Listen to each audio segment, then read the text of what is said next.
दोस्तों, एक कहानी है फ्यूचर की, जहाँ पर हम एक नई दुनिया को देखते हैं जो दो हिस्सों में बट चुकी थी। एक हिस्से को ऑफशोर के नाम से जाना जाता है। इस हिस्से में सभी अमीर लोग रहते हैं और इनके पास जरूरत की हर चीज होती है।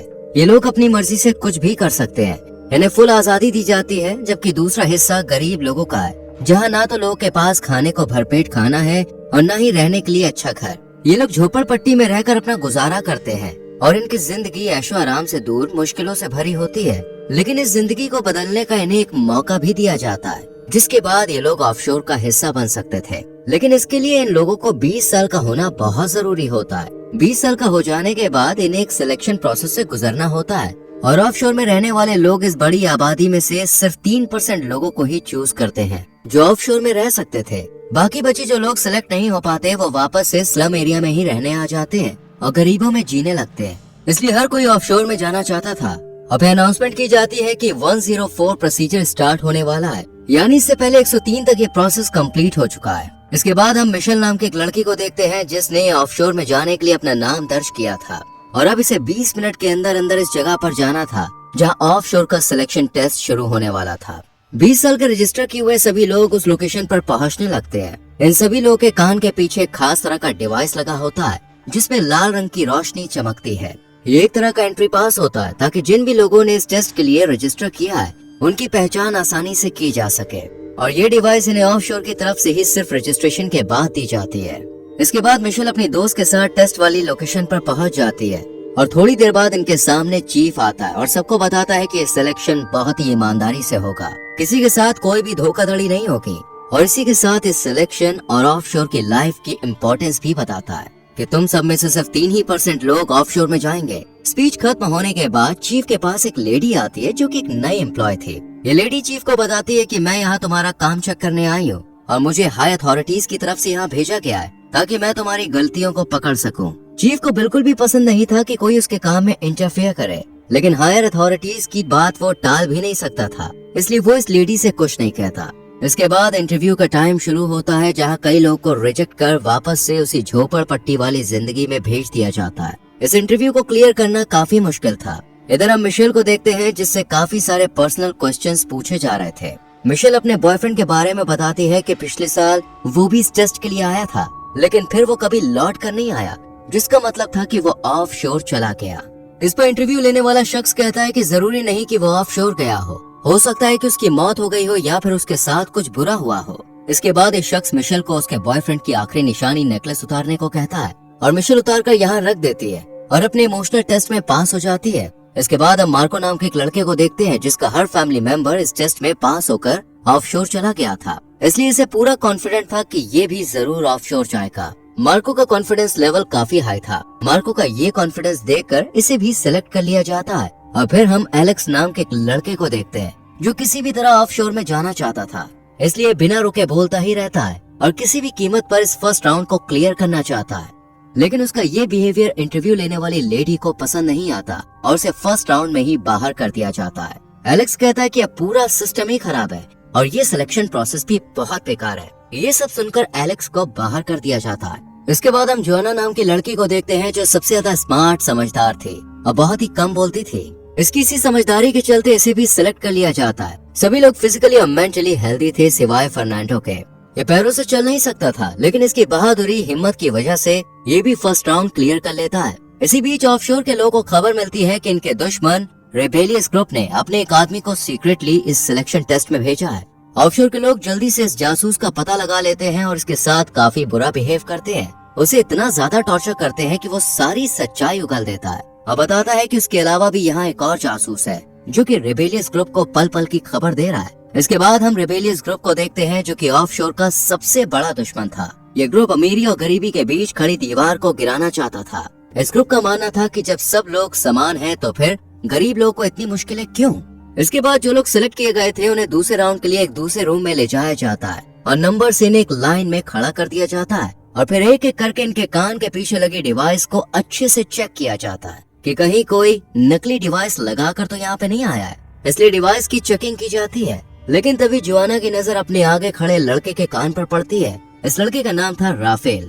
जोआना देखती है कि इसके कान में कोई डिवाइस नहीं है बल्कि कुछ अलग तरह के स्ट्रेचेस लगे हुए हैं। यानी राफेल नाम का ये लड़का धोखे से यहाँ पे आया था। जोआना इस लड़के के बारे में अभी किसी को कुछ भी नहीं बताती और जब राफेल की स्कैनिंग की बारी आती है तो ये स्कैनिंग टेस्ट में पास हो जाता है, यानी इसके कान में डिवाइस थी।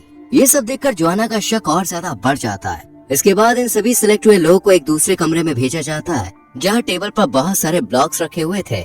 इन ब्लॉक्स की मदद से इन लोगों को 9 क्यूब्स बनाने थे और इसके लिए इन्हें टाइम दिया जाता है सिर्फ 10 मिनट। टाइम शुरू हो जाता है और सब लोग जल्दी जल्दी क्यूब्स बनाने लग जाते हैं, लेकिन फर्नांडो फिजिकली अनस्टेबल होने की वजह से ब्लॉक्स तक नहीं पहुंच पा रहा था। ये देखकर मिशेल इसकी मदद करती है और इसे कई ब्लॉक्स दे देती है, जिससे फर्नांडो भी क्यूब्स बनाने लग जाता है। टाइम खत्म होने वाला होता है, लेकिन अभी तक मिशेल ने सिर्फ 8 क्यूब्स ही बनाए होते हैं। ये देखकर फर्नांडो मिशेल के लिए क्यूब बना देता है और इसके 9 कंप्लीट हो जाते हैं। राफेल का भी एक क्यूब कम था, इसलिए ये इन्हें पूरा करने के लिए क्यूब अपने पार्टिसिपेंट का चुरा लेता है और सेकंड राउंड में भी राफेल पास हो जाता है। हालांकि ये राउंड उसने चीटिंग से जीता था, लेकिन फिर भी इसे पास कर दिया जाता है। लेकिन बाकी के लोग राफेल को बहुत क्रिटिसाइज करते हैं और इसे बुरी तरह से मारते भी हैं, जिससे राफेल को काफी चोट आती है। ये देखकर सबको अपनी गलती का एहसास भी हो जाता है, लेकिन जोआना उससे सिंपैथी नहीं जताती, बल्कि राफेल के पास आकर कहती है कि तुम्हें मेरी मदद करनी, वरना मैं अथॉरिटी को तुम्हारा सच बता दूंगी कि तुम यहाँ धोखे से आए हो। इधर हम नए एम्प्लॉय को देखते हैं जो कि चीफ के काम को चेक करने आती है। ये किसी भी तरह से चीफ के काम में कमी निकाल कर उसे इस पोस्ट से निकालना चाहती थी ताकि वो इस पोस्ट को हासिल कर सके। दूसरी तरफ हम मिशेल और उसके दोस्त को देखते हैं जिन पर ऑफशोर के एक एम्प्लॉय को शक हो गया था, इसलिए ये इन्हें चेक करने के लिए अपने साथ ले जाती है और कहती है कि तुम दोनों में से कौन रिबेलियस ग्रुप के साथ है। अगर किसी ने एक्सेप्ट नहीं किया तो दोनों मारी जाओगे। जब ये एम्प्लॉय रूम से बाहर जाती है तो मिशेल अपने दोस्त से कहती है कि हमें इसे मारना होगा, इसलिए जब एम्प्लॉय आती है तो मिशेल के दोस्त उस पर अटैक कर देती है। लेकिन मिशेल खुद ऐसा नहीं करती क्योंकि वो अपनी दोस्त को फंसाकर खुद बचना चाहती थी। मिशेल ही रिबेलियस ग्रुप की मेंबर थी। इसकी दोस्त मारी जाती है और मिशेल अगले राउंड में चली जाती है। यहाँ पर हमें पता चलता है कि पिछले साल यहाँ उसका बॉयफ्रेंड नहीं बल्कि भाई आया था। अब वो उससे ही मिलने के लिए यहाँ आई है और साथ ही गरीबी अमीरी का भी फर्क मिटाना चाहती है। इसके बाद हम फर्नांडो को देखते हैं जहाँ हमें इसके पास्ट के बारे में पता चलता है। फर्नांडो के पैरों में बचपन से ही प्रॉब्लम थी और इसके डैड ने इसका शुरू से बहुत ध्यान रखा। फर्नांडो के फादर ने ही इसे ये यकीन दिलाया था कि तुम टेस्ट को पास कर सकते हो और फिर जब तुम ऑफशोर जाओगे तो तुम्हारा इलाज हो जाएगा, तुम अपने पैरों पर खड़े हो सकोगे और एक अच्छी जिंदगी भी तुम्हें मिल जाएगी। इसके बाद फर्नांडो का फिजिकल टेस्ट किया जाता है। डॉक्टर इसके पैरों को टेस्ट करने के लिए सुई चुभोती है जो कि फर्नांडो को फील होती है। आज फर्नांडो को पहली बार दर्द महसूस हो रहा था। डॉक्टर कहती है कि अगर तुमने सारे राउंड्स पास कर लिए और तुम ऑफशोर के लिए सिलेक्ट हो गए तो ऑफशोर में तुम्हारे पैरों का इलाज हो सकता है, तुम चल सकते हो। अब इन सबको अगले टेस्ट राउंड के लिए एक रूम में भेज दिया जाता है। जब ये लोग इस रूम में पहुंचते हैं तो इन्हें एक टेबल रखी हुई दिखती है जिसके ऊपर 4 पुतले रखे थे और चारों के ही चेहरे पर अलग अलग तरह के एक्सप्रेशंस थे। हर किसी ने अपनी कंडीशन के अकॉर्डिंग अलग अलग एक्सप्रेशन के साथ चेहरा बनाया हुआ था। इन सभी लोगों को ये टास्क दिया जाता है कि ये इन चारों पुतलों के एक्सप्रेशन को देखकर उनकी कंडीशन के बारे में बताएं कि इन्होंने किस लिए ऐसे चेहरे बनाए हुए हैं, पास्ट में इनके साथ क्या हुआ।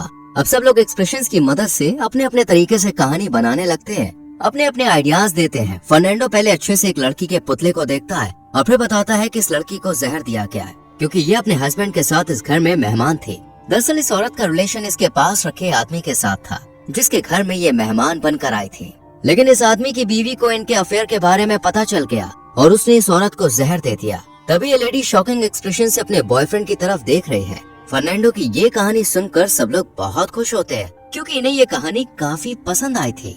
लेकिन राफेल इस कहानी को बेकार बताता है और फिर अपनी एक नई कहानी पेश करता है जिसमें राफेल कहता है कि इस लेडी को सिल्वर की चीजों से एलर्जी है, इसलिए सभी पुतलों ने सिल्वर की चीजें पहनी हुई है, लेकिन इस लेडी ने कांच की अंगूठी और लकड़ी का नेकलेस पहना हुआ है। ये लेडी दूसरे आदमी को इसलिए देख रही है क्योंकि वो एक डॉक्टर है, वो उससे मदद मांग रही है। ड्रॉअर में जब ये लोग चेक करते हैं तो वहाँ ह्यूमन बॉडी के डायग्राम्स रखे होते हैं, यानी ये आदमी सच में डॉक्टर था। लेकिन राफेल ने जो कहानी बताई थी वो लेडी के एक्सप्रेशन से मैच नहीं हो रही थी। इसी सवाल का जवाब राफेल नहीं दे पाता। तभी जोआना जो सबसे समझदार थी वो कहती है कि ये लेडी अंधी है, इसलिए इसके चेहरे पर कोई एक्सप्रेशन नहीं है।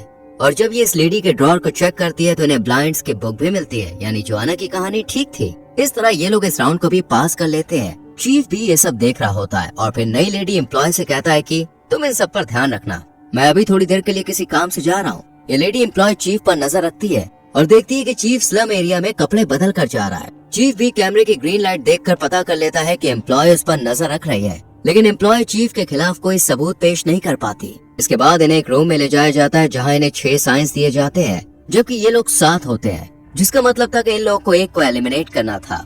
लेकिन ये किसको करेंगे इन्हें समझ नहीं आता।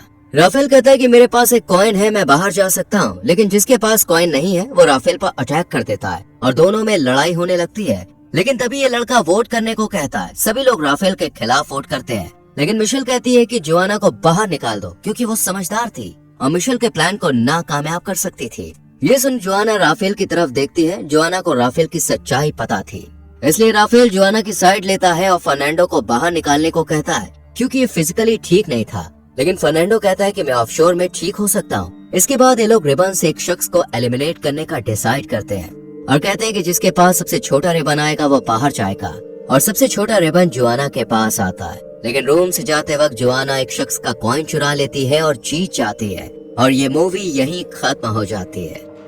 तो दोस्तों कैसी लगी आपको ये मूवी कमेंट में ज़रूर बताइएगा और वीडियो को लाइक और शेयर ज़रूर करिएगा और नई मूवीज़ के लिए चैनल को सब्सक्राइब ज़रूर करिएगा।